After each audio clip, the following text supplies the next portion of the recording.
ku baro Ingiriisi muddo 30 maalin.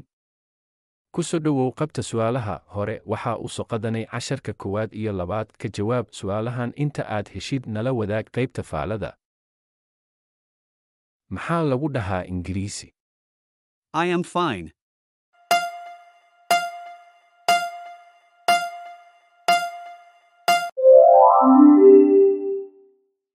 Waan fiicanahay.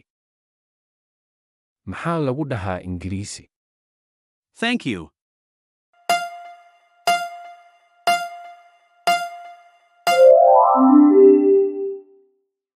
Mahadsanid. Maxaa lagu dhahaa Ingiriisi? Good morning.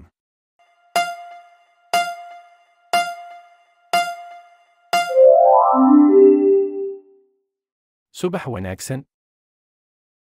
Haddii aad saddexda ugu horeyso saxday foloodeh. Maxaa lagu dhahaa Ingiriisi? Good night.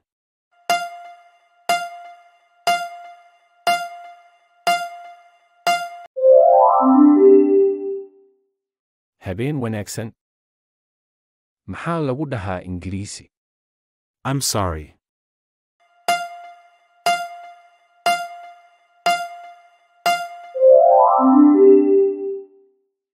Waan ka xumahay. Maxaa lagu dhahaa Ingiriisi? Please.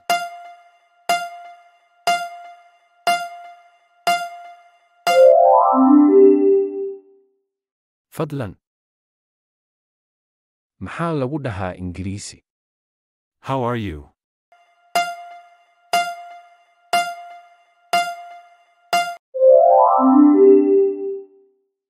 Sidee tahay? Maxaa lagu dhahaa Ingiriisi? No problem.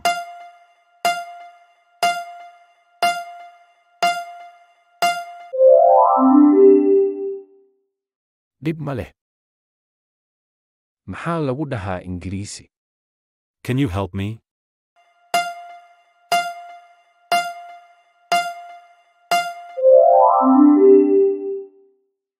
Ma i caawin kartaa?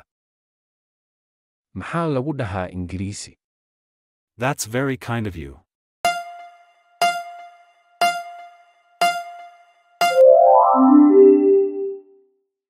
Taasi waa mid aad u naxariis leh.